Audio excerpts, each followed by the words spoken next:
우리가 느헤미야서를 함께 나누면서 주된 목적은 성벽 재건에 있는데 계속 방해 세력들의 등장입니다. 하나님의 일을 이루고자 하는 그 모든 일에는 끊임없는 이 악한 세력들이 우리를 향하여 대치하고 있다는 사실을 성경에서도 계속 우리와 함께 나누고자 하는 겁니다. 오늘 이 6장은요, 4장에 바로 이어진 방해 세력들의 끊임없는 괴락에 대해서 등장하고 있다는 거예요. 1절과 4절에서는요, 느헤미야를 없애버리면 백성들은 와해되고 공사가 멈출 거라고 생각했던 점이었습니다. 5절과 9절에서도요, 느헤미야에게 끊임없이 협박 편지를 보내어서 협상에 응하도록 음모를 꾸민 일입니다. 또 10절과 14절은요, 심지어 그들은 내부인 스마야를 매수하여 거짓 예언을 하게 했다는 점. 그래서 4장에서는요, 직접 이 공동체를 와해시키면 된다고 생각했으나 이것이 먹혀 들어가지 않으니 느헤미야의 신앙까지도 건드리는 그 지점까지 왔다라는 거예요. 오늘도 우리에게도요, 끊임없이 외부적 공격과 비방과 조롱과 핍박과 경제적 어려움과 육체적 고통과 질병과 여러 가지가 있지만은요, 마지막 그 순간, 마지막 단계는 바로 우리의 신앙을 꺾으려고 하는 그 악한 세력의 의지를 우리는 볼 수 있어야 된다는 것입니다. 오늘날 사단의 궁극적 목적은 우리가 하나님을 떠나 하나님을 배반하는 일에 도모하고 있다는 거예요. 자, 이 느헤미야를 함정에 빠뜨리려는 오늘 6장 본문을 함께 살펴보려고 합니다. 2절을 보면요, 산발락과 게셈이 느헤미야에게 사람을 보내어 오노 평지의 한 촌에서 만남을 제기합니다. 이는 사실은 느헤미야를 죽이기 위한 계략이었습니다. 3절은요, 느헤미야가 다시 저들에게 사자를 보내어서 자신은 지금 큰 역사, 성벽 재건에 몰두하고 있음을 이야기하면서 이 역사를 중단시키고 너희들을 만나서 회담할 의지가 없다고, 참가할 수 없다고 거절 의사를 밝힙니다. 4절은요, 이런 일이 4번이나 거듭 반복되었다고 이야기하고 있습니다. 5절, 5번째는요, 이 산발락과 게셈이 봉하지 않는 편지를 들려보내서 느헤미야에게 보냈다는 사실입니다. 이 5번째 그들의 제안에서 이 봉하지 않는 이 편지는 무슨 의미를 뜻할까? 소문을 퍼뜨리겠다는 거예요. 어떤 소문이 있냐면요, 그 편지에 담겨진 그 내용에는 느헤미야가 실제 왕이 되려 한다, 그래서 저렇게 열심히 성벽 재건을 하고 있다, 이런 음해가 담긴 내용을 여러 민족들 사이에서 소문이 퍼지게 만듭니다. 느헤미야가 왕이 되겠다는 이 소문에는 가장 민감하게 반응하고 민감하게 받아들여야 될 이 페르시아 제국의 아닥사스 왕이 걸려있다는 거예요. 예루살렘 성벽을 허가했던 왕이 아닥사스 왕이었다는 거예요. 그런데 정작 이것을 허락해 줬더니 느헤미야가 유다의 왕이 되려고 하는 목적이었어? 라고 이것이 귀에 소문이 들린다면은 이거는 엄청난 파장이 일어난다는 사실이에요. 느헤미야에게는 엄청난 두려움이었을 것입니다. 이 소문이 이제 왕의 귀까지 들리게 할 것이라고 협박하며 빨리 회담에 응할 것을 재촉한다라는 것이었어요. 느헤미야가 선지자까지 세워서 자신이 지금 예루살렘의 왕이 되었음을 선포하도록 한다라는 소문이었다라는 거예요. 8절에 보면 산발랏에게 사람을 보냅니다. 그리고 그가 한 말은 없는 일이고 그가 지어낸 음모라고 이야기하고 반박했다라는 사실입니다. 산발랏의 이런 행위는 두려움에 사로잡히게 함으로써 성벽 재건을 포기하게 만들기 위한 계략이었음을 낙심하지 않고 기도함으로써 그것을 대비합니다. 어떻게 해요? 이제 내 손을 힘있게 하옵소서. 하나님 앞에 먼저 기도했다라는 겁니다. 여기서 두려움, 그들이 쓰고 있는 이 두려움, 히브리어로 야레입니다. 야레. 이게 경외하다는 뜻이에요. 그러면 그들이 그런 소문을 통해서 엄청난 두려움을 가져다 줘서 내가 지금 두려움에 벌벌 떨고 있는 그 사실임에도 불구하고 느헤미야는 야레, 하나님을 더 경외하기 때문에 하나님 앞에 먼저 기도했습니다. 여호와 하나님, 이제 내 손을 힘있게 하옵소서. 하나님께서 당신의 손으로 여기까지 역사하시고 인도하시고 붙들어 주시고 우리를 보호해 주신 거 알고 있습니다. 그렇기 때문에 이 두려움 때문에, 이 소문 때문에 내가 절대로 굽히지 않고 하나님을 오히려 떠날까 봐 더 두렵습니다. 야레. 그래서 하나님 앞에 기도합니다. 참 이러기도 쉽지 않습니다. 누군가 나에게 소송을 걸고 누군가 나를 음모하고 누군가 나를 비방하며 조롱하며 핍박했을 때에 그것을 감당하기에는 그렇게 쉽지 않았을 것입니다.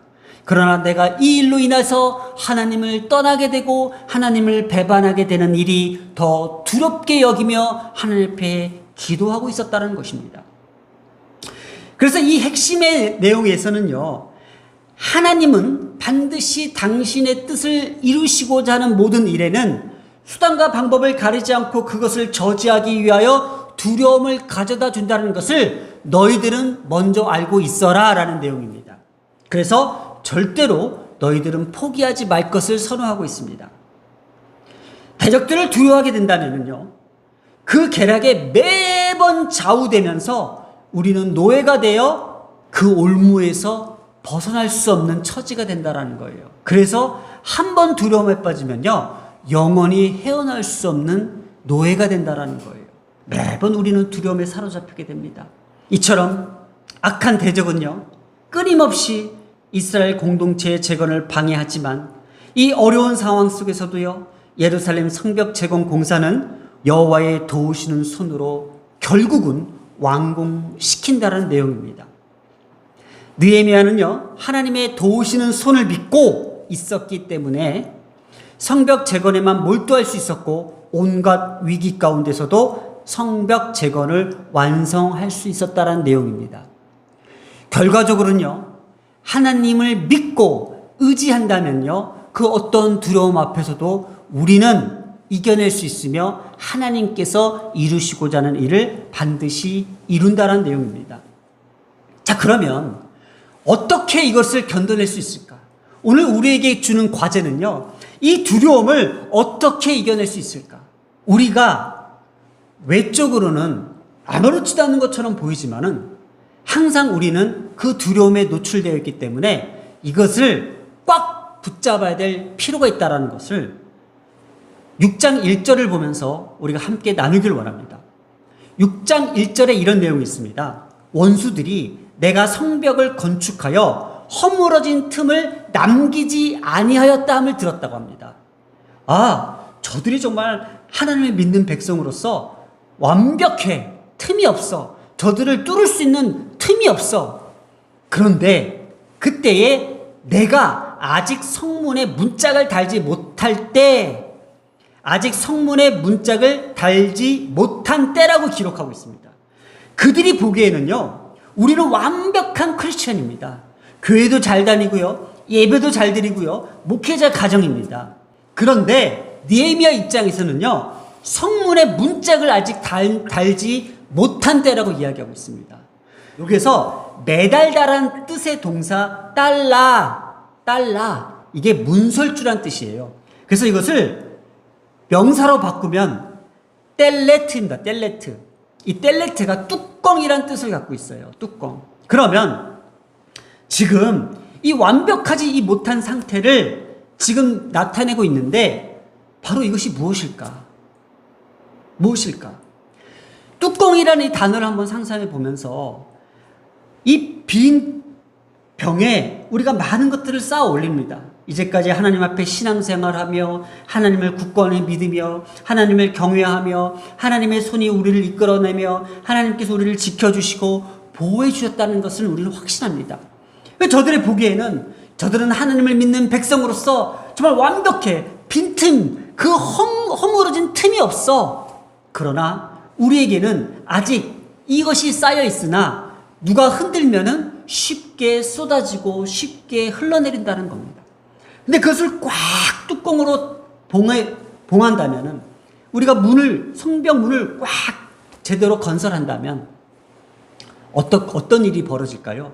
누가 아무리 흔들어도, 누가 아무리 우리를 요동치게 해도 우리는 두려움보다도 잠깐 넘어질 수 있으나 다 쏟아붓지 않고, 다 쏟아내지 않고 우리는 꽉 붙들고 있을 수 있다는 사실을 이야기하고 있다는 거예요. 그래서 우리가 출애굽기 12장 7절에 보면요, 이 문설주에 대해서 나옵니다. 그 피를 양을 먹을 집 좌우 문설주와 임방에 바르라고 합니다. 이때에 그 피가 그 사는 집에 있어 너희를 위하여 표적이 될지라, 내가 그 피를 볼 때에 너희를 넘어가리니 재앙이 너희에게 내려 멸하지 아니하리라. 출애굽기 12장 13절 말씀입니다. 이 문설주가 뜻한 것은, 아직 성문에 문짝을 달지 못한 때라는 것은 뭐냐면, 우리에게는 예수 그리스도의 피가 절실하다는 것을 이야기하고 있다는 거예요. 오직 예수 그리스도의 피로 말미암아, 우리는 그 모든 재앙으로부터 벗어날 수 있으며, 그 두려움의 모든 외부의 공격들을 우리는 물리칠 수 있다는 것을 이야기하고 있다는 거예요. 비록 우리는 악한 손길에 늘 불안전 상태이지만 예수의 피로 말미암아 완전한 뗄레트, 뚜껑이 꽉 닫혀진 그러한 상태로 우리는 안전하다는 것을 기록하고 있습니다.